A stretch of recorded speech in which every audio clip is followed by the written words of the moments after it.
Governor house کا اوپر لے جا کے جناب مسلم بن عقیل کو زمین پہ گرایا گیا، اور جب وہ شہید ہو گئے تو شہید ہونے سے ایک رات پہلے وہ خط لکھ چکے تھے امام حسین کو کہ آپ آ جائیں، حالات بڑے اچھے۔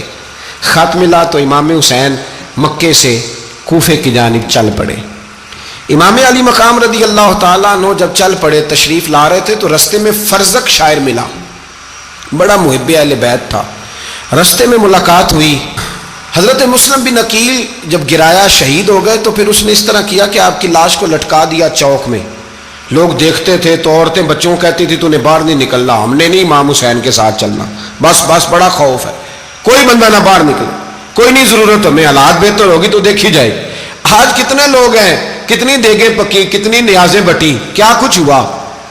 آپ ناراض نہ ہونا، میں آپ میں سے ہوں، آپ مجھ سے ہیں، یہ بات آپ کی نہیں میری سب کی ہے۔ آج بھی اگر امام حسین کے نام پہ جان دینے کی باری آئے گی تو دیگیں رہ جائیں گی۔ ناراض تو نہیں ہو گئے آپ لوگ؟ فٹافٹ مائیں کہیں گی باہر دی جانا، بالکل پتر سانو کی لگے، سارا دن کوئی ہمارے لیے؟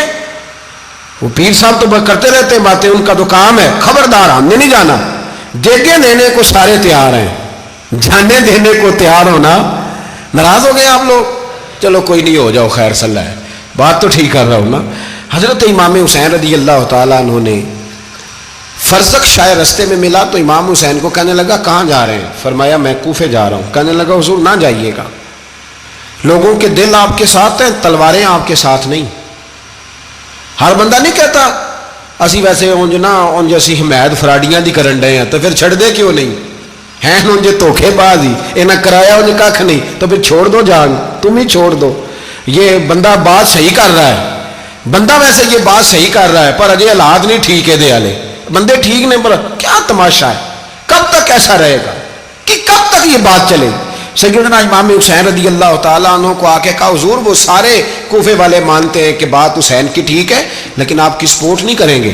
اور اگلی بات فرزق نے یہ کی کہ حضور میں حضرت مسلم بن عقیل کی لاش کو لٹکی ہوئی دیکھ کے آیا ہوں کوفے کے چوک میں، بڑا ہی خوبصورت فکرہ ہے امام حسین کا۔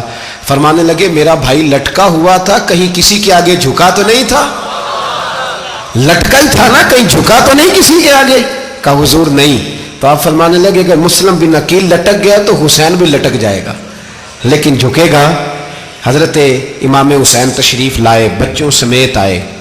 حور بن یزید ایک شخص تھا، حور بن یزید نام یاد رکھنا۔ حور بن یزید ایک مختصر سا لشکر لے کے اس نے امام حسین کو ایک جگہ پہ روکا، پھر دوسری جگہ پہ روکا، بالآخر تیسری جگہ پہ روکا تو امام حسین نے فرمایا جگہ کون سی ہے؟ کہا حضور کرب و بلا۔ فرمایا بس یہی خیمے لگا دو، یہی۔ حضرت سیدہ زینب نے پوچھا امام حسین سے کہ سارے زمانے نے روکا ہے، ٹھیک ہے آپ حق پہ ہیں، یہ بھی سب نے کہا آپ حق پہ ہیں، پر روکا بھی سب نے، آپ روکے کیوں نہیں؟ تو ابن کثیر اور ابن اسیر لکھتے ہیں کہ امام حسین رو پڑے، کہنے لگے بہن میں رک جاتا پر میں نے رات کو نانا مصطفیٰ کو خواب میں دیکھا ہے۔ تو حضور نے فرمایا حسین اگر آج یہ رواج پڑ گیا نا یزید جیسے لوگوں کا تو قیامت تک پڑا رہے گا، پھر لوگ کہیں گے کوئی نکلا نہیں تھا تو ہمیں بھی نکلنا، پھر لوگ ظالموں کے سامنے گردنیں جھکانے کے عادی ہو جائیں۔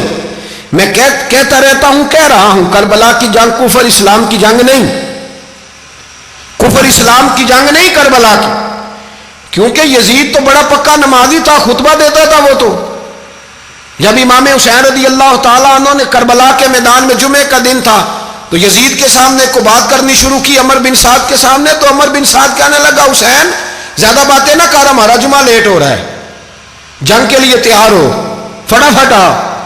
اہل بیت نبوت کو قتل کریں گے اور قتل کے بعد پھر نماز پڑھیں گے اور پھر کہیں گے اللہم صلی علی محمد وعلی آل محمد، اسی نماز میں پھر درود بھی پڑھیں گے۔ یہ کیسا مرتبہ ہے، کیسا انداز ہے، دوستی قاتل سے بھی مقتول سے یارانہ بھی۔ حر بن یزید امام حسین سے کہنے لگا مجھے حکم ہے آپ کو روکنے کا، آپ آگے نہیں جا سکتے۔ امام صاحب نے فرمایا وجہ زمین اللہ کی ہے۔ اس نے کہا آپ بیعت نہیں کر رہے، یزید کی حالات آپ کے حق میں درست نہیں ہیں، آپ نہیں جائیں گے۔ امام روک گئے۔ ظہر کی نماز کا وقت ہوا تو حضرت علی اکبر امام حسین کے بڑے صاحبزادے انہوں نے اذان ظہر پڑھی تو حور بن یزید کے لشکر نے امام حسین کے پیچھے نماز ادا کی۔ کہا بھئی تم مقابلے میں آئے ہو نماز پیچھے پڑھتے ہو؟ کہا حضور مقابلہ تو تلواروں سے کر رہے ہیں پر ہمارا دل تو مانتا ہے نا کہ مصطفیٰ کا نواسہ بڑی شان والا ہے۔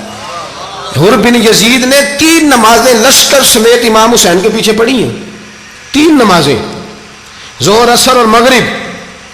پھر امام حسین کے سامنے شرائط پیش کی کہ آپ کو یہاں گھیر لیا گیا ہے، یہاں آپ بیعت کریں گے، یہاں آپ جنگ کریں گے، 2 ہی باتیں۔ امام حسین نے فرمایا نہیں بھائی بیعت تو میں نہیں کرتا، اس کے علاوہ تم جو کہتے ہو میں کرنے کو تیار ہوں۔ اس نے خط لکھا، عبید اللہ ابن زیاد کو ایک بندہ دوڑایا پیچھے کوفے، چند میل پہ کوفہ تھا، کہا وہ نہیں مان رہے، کیا کرنا ہے؟ تو حسین ابن علی ہے، میں زیادہ دیر انہیں روک بھی نہیں سکتا۔ انہوں نے پیغام دیا حر بن یزید کو کہ کرنا کچھ بھی نہیں، ان کا پانی بند کر دو، بلیک میل کرو، کھانا پانی نہیں ملے گا، چھوٹے چھوٹے بچے ہیں، خود ہی مان جائیں گے۔ حضرت امام علی مقام کے بارے میں حر کے پاس جب یہ پیغام آیا تو حر کہنے لگا میری طبیعت نہیں مانتی حسین پر پانی بند کروں، دل نہیں مانتا۔ جب یہ لفظ کہے نا دوبارہ تو پھر عبید اللہ ابن زیاد نے عمر بن سعد کو 10,000 آدمی دے کے بھیجا، کہا حر بن یزید لچک دکھا رہا ہے حسین کے حق میں۔ ایک رے کا علاقہ تھا، بڑی وہاں فصل ہوتی تھی، لوگ کوشش کرتے تھے وہاں کا گورنر بننے کی، کوشش کرتے تھے۔ تو عبید اللہ ابن زیاد کہنے لگا تمہیں رے کی گورنری ملے گی، سب سے سرسبز و شاداب علاقہ، تمہیں وہاں کا گورنر بنایا جائے گا اگر حسین کے خلاف لڑو گے۔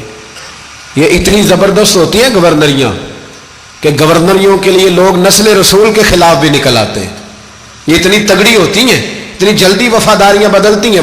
امام حسین کو روک لیا گیا، عمر بن سعد نے روک لیا۔ 1 محرم کو امام آئے، 7 محرم تا روکا گیا، 7 محرم کو پانی بند کر دیا۔ جانور پانی پیتے تھے، گھوڑے پیتے تھے، کتے پیتے تھے، لیکن مصطفیٰ کے گھرانے کو پانی پینے کی اجازت، 3 دن تک پانی بند رہا۔ 9 محرم کو عمر بن سعد نے اور لوگ بلائے۔ شمر ایک بڑا سخت آدمی تھا، سنگ دل بدبخت، جس نے حضرت علی اصغر کے گلے پر تیر مارا تھا، وہ اور لشکر لے کے آیا۔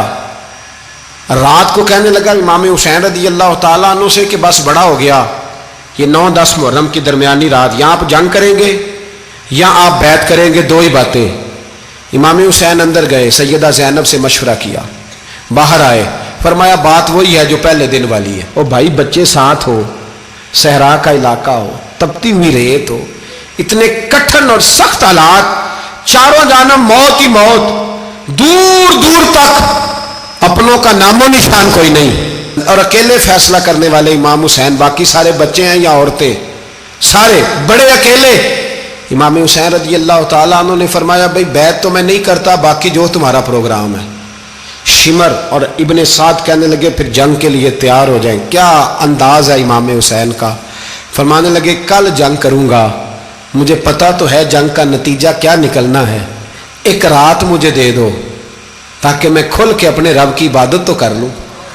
حسین نے جانا ہے، مجھے پتا ہے کل رزلٹ 72 اور 22,000 کا کیا 1 رات مجھے دو، میں مالک سے راز نیاز تو کروں، میں گویا اس سے پوچھوں تو صحیح کہ مالک میرے والد بھی شہید ہیں، بھائی بھی شہید ہیں، نانا کو بھی دکھوں میں دیکھا ہے، تو اب میری باری ہے تو مالک میں حاضر ہوں، مجھے موقع تو دو، اس لیے کہ میرے نانا نے بدر میں بھی ساری رات عبادت کی تھی، صبح مجھے موقع دو۔